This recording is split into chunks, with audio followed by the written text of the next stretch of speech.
Hello students, कैसे हैं आप सब लोग। उम्मीद करता हूँ सारे बच्चे बहुत ज़्यादा अच्छे होंगे, बहुत अच्छे से अपनी पढ़ाई को कर रहे होंगे। स्टूडेंट्स, आज के इस सेशन में हम बात करने वाले हैं राइट ऑफ पर्टिकुलर लीन के बारे में। राइट ऑफ पर्टिकुलर लीन ये आपके एक बैंकर की राइट होती है जो कि काफ़ी इंपॉर्टेंट है। तो चलिए समझते हैं आज की इस वीडियो में। मेरा नाम है पंकज, तो चलिए शुरू करते हैं। लीन आपकी सबसे पहले एक इम्पॉर्टेंट ऐसी राइट होती है जहाँ पर बैंक आपका किसी भी गुड्स को रिटेन कर लेता है, अपने पोजीशन में ले लेता है।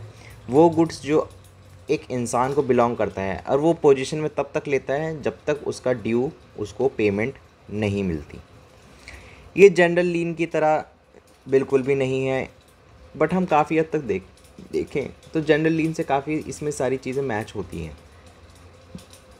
बात करें अगर जनरल लीन की, तो जनरल लीन में जो रिटेंशन है वो कोई भी आउटस्टैंडिंग ड्यूज़ के रिगार्डिंग हो सकता है, लेकिन पर्टिकुलर लीन में ये रेस्ट्रिक्टेड है केवल उसी चार्जेस के लिए जो चार्जेस पर्टिकुलरली उस गुड्स का रहेगा। तो राइट्स टू पर्टिकुलर लीन का कॉन्सेप्ट सिंपल है। ये सिर्फ बताता है कि सेक्शन 170 के अंदर मैं डिफ़ाइन होता हूँ ऑफ इंडियन कॉन्ट्रैक्ट एक्ट, और बताता हूँ साथ ही साथ कि ये जो बैंकर्स होता है इस जनरल लीन की राइट्स को एंजॉय तो करता है, लेकिन सर्टेन सर्कमस्टांसेस में आपकी केवल पर्टिकुलर लीन ही अप्लाई हो पाती है। क्योंकि पर्टिकुलरली जब सिक्योरिटीज़ या कोई भी डॉक्यूमेंट आपका बैंक को दिया जाता है तो वो किसी भी स्पेसिफिक पर्पज़ के लिए दिया जाता है। तो स्पेसिफिक पर्पज़ के लिए आपका क्या होगा, पर्टिकुलर लीन।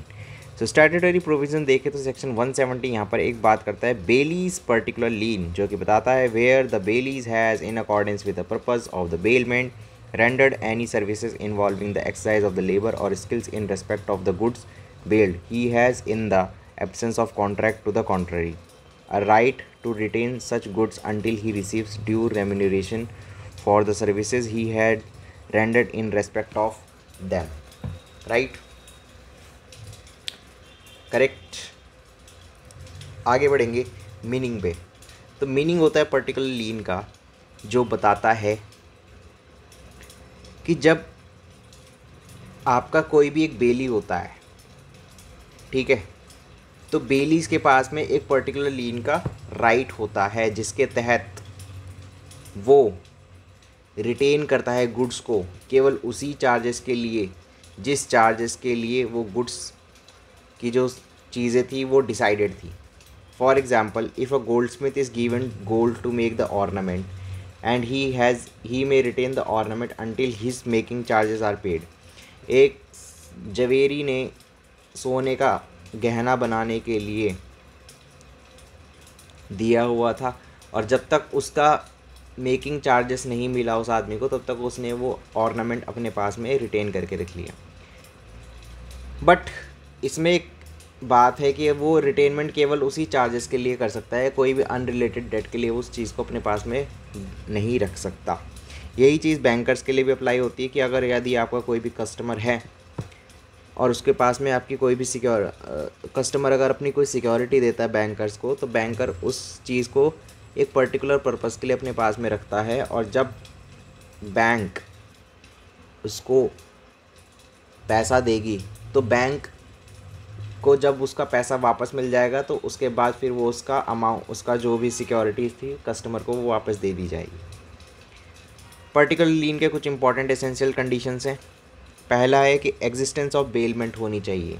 बेलर और बेली का एक रिलेशनशिप होना चाहिए जिसमें गुड्स की डिलीवरी हो रही है और कोई भी सर्विसेज प्रोवाइड हो रही है। नेक्स्ट, एक्सपेंडिचर होना चाहिए लेबर और स्किल्स के ऊपर। तीसरा है आपका charge due in respect of those goods. बिल्कुल सही बात है। नेक्स्ट है आपका पोजीशन बेली के पास में उसकी पोजीशन होनी चाहिए। पोजीशन आपका या तो एक्चुअल में हो सकता है या फिर कंस्ट्रक्टिव पोजीशन हो सकती है। No contract to the contrary. अगर यदि आपका एग्रीमेंट एक्सप्रेसली बनाया गया था जो कि लीन को एक्सक्लूड करता है, बोलता है कि जी लीन नहीं है यहाँ पर, तो बैंकर्स वहाँ पर उसको एक्सरसाइज नहीं कर सकती।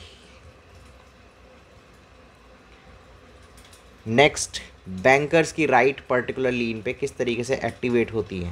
पहला ये है कि कलेक्शन ऑफ चेक और बिल्स। अगर बैंकर्स बिल ऑफ एक्सचेंज को कलेक्ट करता है कस्टमर से तो वो रिटेन कर सकता है, he can retain the proceed of that collection against his commission charges only. समझे? वो कमीशन चार्जेस पे उसको रिटेन कर सकता है। नेक्स्ट है discounting bills. If a banker discounts a bill for a customers he can retain the bill until the discount charges are paid. बिल्कुल simple है। Next securities for specific purpose. If the purpose are given only for a special services, then only a particular lien applies.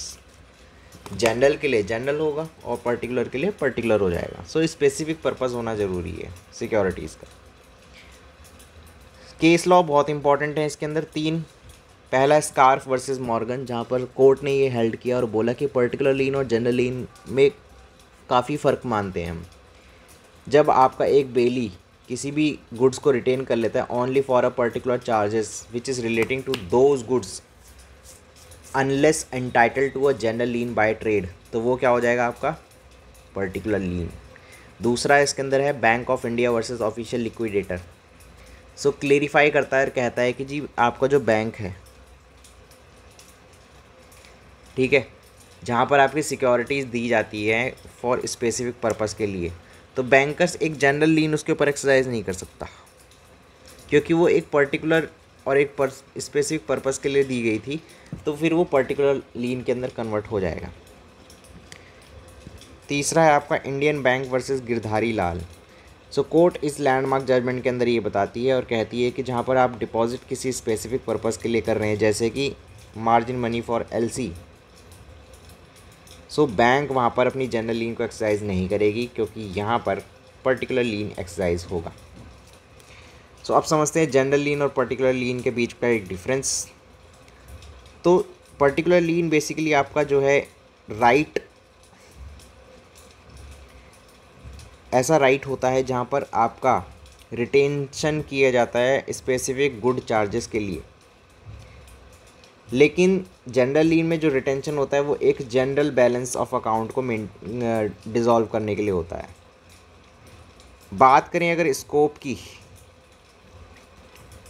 और इसकी applicability की, तो particular लीन पे कोई भी skill या लेबर जो इन्वॉल्व है उनके ऊपर ये आपका पर्टिकुलर लीन अप्लाइज होगा। जनरल लीन आपका बैंकर, फैक्ट्रीज़, अटॉर्नीज़ या वारफिंगर या ब्रोकर, इनके ऊपर अप्लाई होता है। इसकी एक सर्टेन अपनी कैटेगरी है। एक्सटेंड अगर हम बात करें तो ये काफ़ी लिमिटेड होता है, क्योंकि ये सिर्फ स्पेसिफिक सर्विसेज को डिफ़ाइन करता है। जनरल लीन का कंसेप्ट वाइड होता है, क्योंकि ये सारे ड्यूज़ को डिफ़ाइन करता है। सेल की बात करेंगे तो इसमें पर्टिकुलर लीन में कोई भी सेल नहीं कर सकता अनलेस एंड अनटिल, जब तक कस्टमर एग्री नहीं है। जनरल लीन में यहाँ पर बैंक सेल कर सकती है after serving a due diligence notice to the customer. Also ये एक इम्प्लाइड प्लेज का इक्विवेलेंट माना जाता है। एग्जाम्पल इसमें ज्वेलर, और इसके अंदर आ जाएंगे आपके बैंक की जो सिक्योरिटीज़ होती है अगेंस्ट एनी आउटस्टैंडिंग लोन, जैसे कि लॉयर करते हैं, बैंकर्स करते हैं, फैक्टर्स करते हैं, वार फिंगर्स हो गए, वगैरह वगैरह। सो इम्पॉर्टेंस देखें पर्टिकुलर लीन की, तो पहला ये है कि एक स्पेसिफिक ट्रांजैक्शंस को ये प्रोटेक्ट करने का काम करती है, उसको मेंटेनेंस करने का काम करती है। दूसरा ये है कि कस्टमर्स को इंश्योर करती है कि आप अपनी पर्टिकुलर सर्विसेज जो हमसे ले रहे हैं उसके चार्जेस और उसके बिल्स आप टाइम टू टाइम हमको क्लियर करते रहें। तीसरा ये है कि ये एक सेफ गार्ड की तरह भी है कहीं ना कहीं, जहाँ पर बैंक अपनी जनरल लीन को एक्सरसाइज नहीं करता, लेकिन स्पेसिफिक नेचर में जा कर के एक पर्टिकुलर लीन को एक्सरसाइज कर सकता है। तो राइट टू पर्टिकुलर लीन काफ़ी सिंपल है, ये एक नैरोअर टर्म है। जनरल लीन की तरह ये ज़्यादा वाइड स्कोप नहीं रखता, बट इसके भी कुछ अपने प्लस माइनस हैं, जैसे कि यहाँ पर ये स्पेसिफिक पर्पस वाली जो अमाउंट होती है उसके ऊपर ये अप्लाई किया जा सकता है, ठीक है। एंड ये लीन एक कहीं ना कहीं लिमिटेड भी है बट काफ़ी एसेंशियल भी है, जिससे कि बैलेंस हो पाता है बोथ बैंकर्स और कस्टमर्स के बीच में, जहाँ पर एक fair recovery of services charges हम कर सकते हैं जब हमारी सिक्योरिटीज़ अनरिलेटेड डेट्स से हमको ये बचाता भी है। सो ये काफ़ी इम्पोर्टेंट राइट हुआ। सो उम्मीद करता हूँ स्टूडेंट्स आपको ये सेशन काफ़ी इंटरेस्टिंग लगा होगा। मेरे आने वाले सभी लेक्चर्स को आप मेरे इसी चैनल पर विज़िट कर सकते हैं। सो आप प्लेलिस्ट के सेक्शन में जाइए और आपको बैंकिंग लॉस की मेरी और भी ढेर सारी वीडियोस मिल जाएंगी। सो पढ़ते रहिए, मिलेंगे अगले सेशन में, तब तक के लिए टेक केयर, गुड बाय और अच्छे से पढ़िए।